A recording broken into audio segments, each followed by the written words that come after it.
An account fetches interest at the rate of 5% per annum compounded continuously. An individual deposits ₹1,000 each year in his account. How much will be in the account after 5 years? இப்போ ஒரு account வந்து எவ்வளோ இன்ட்ரெஸ்ட்னா 5% interest compounded continuously அப்படின்னா continuous interest வந்து calculate பண்ணுறாங்க. ₹1,000 invest பண்ணுறாங்க. ஒரு individual வந்து ஈச் இயர் ₹1,000 இன்வெஸ்ட் பண்ணால் 5 இயர்ஸ்க்கு அப்புறமா எவ்வளோ அந்த அமௌண்ட் கிடைக்கும். இந்த e⁻0.25 அப்படின்றது வந்து நம்ம வந்து லாஸ்ட்டில் யூஸ் பண்ண போகிற வேல்யூ வந்து 1.284. Solution amount of annuity after n payments formula. So n payments அதாவது இப்போ 5 இயர்ஸ்க்கு நம்ம ஆனுவலாக வந்து இன்வெஸ்ட் பண்ணனால அமௌண்ட் எவ்வளோ கிடைக்கும், annuity அமௌண்ட் எவ்வளோ கிடைக்கும். அது formula a is equal to integration 0 to n p into e power rt into dt. Principal வந்து ₹1,000 நம்ம எவ்ரி இயர் இன்வெஸ்ட் பண்ணுறோம். 5 இயர்ஸ்னால 0 to 5, ரேட் ஆஃப் இன்ட்ரெஸ்ட் 5%னால 5/100 into dt. இந்த ஃபார்முலா வந்து நமக்கு எக்ஸாம்பிளுக்கு முன்னாடி இருக்கும். ஸோ ஃபார்முலா வந்து என்ன, e is equal to 0 to n p into e power rt into dt. இது வந்து எவ்ரி இயர் எவ்வளோ இன்வெஸ்ட் பண்ணுறோம், ₹1,000. ரேட் ஆஃப் இன்ட்ரெஸ்ட் 5%னால 5/100. அதுக்கப்புறம் வந்து 0 to 5, 5 இயர்ஸ்னால் 0 to 5. 1000 வந்து கான்ஸ்டன்ட்டாக வெளில எடுத்துரும். Integration 0 to 5. 5/100னா 0.05 dt. இன்டெகிரேட் பண்ணால் அதே தான் வரும். e⁻0.05 t டியோட கோஎஃபிஷியன்ட் டிவைட் பண்ணுறோம். லிமிட் வந்து 0 to 5. அந்த 0.05 வெளில வந்து கான்ஸ்டன்ட் வெளில எடுத்துரும். Upper limit minus lower limit e⁻0.05 into 5 minus e⁻0.05 into 0. So வந்து இந்த 0.05னா 5/100.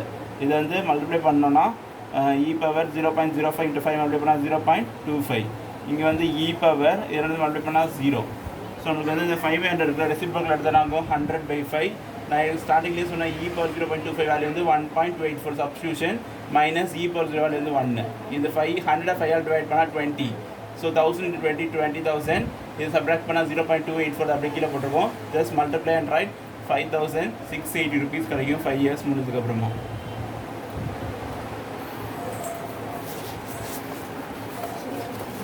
Sixth question. The marginal cost function of a product is dc/dx is equal to 100 minus 10x plus 0.1x square, where x is the output. Obtain the total and average cost function of the firm under the assumption that the fixed cost is 500. So இங்கே என்ன கொடுத்துருக்காங்க, marginal காஸ்ட்டில் கொடுத்துருக்காங்க dc/dx equal to 100 minus 10x plus 0.x square கொடுத்துருக்காங்க. நம்ம total காஸ்ட்டும் average cost கண்டுபிடிக்கணும். Fixed cost எவ்வளோ கொடுத்துருக்காங்க, 500.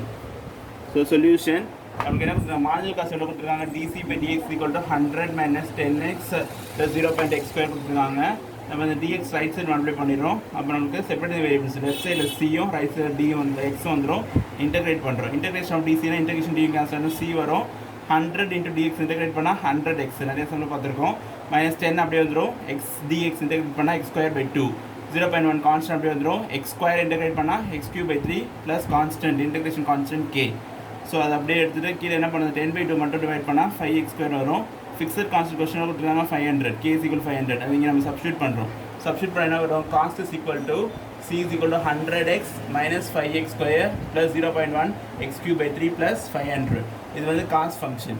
Average cost கேட்டிருக்காங்க. Average cost formula AC is equal to c/x. Formula for average cost is AC is equal to c/x. இந்த ஏசிக்கு c இருக்குல்ல மேலே கண்டுபிடிச்சோம், அப்படியே சப்ஸ்டியூட் பண்ணுறோம். டிவைடட் பை எக்ஸ் வேல்யூ எல்லாத்தையும் எக்ஸால் டிவைட் பண்ணுறோம். 100x டிவைட் பண்ணால் x கேன்சல் 100 மைனஸ் இங்கே x கேன்சல்னா 5x 0.1 இந்த எக்ஸுக்கு ஒரு x கேன்சல் ஆச்சுன்னா x²/3 500/x. So average cost function is equal to 100 minus 5x plus 0.1 x² by 3 plus 500/x.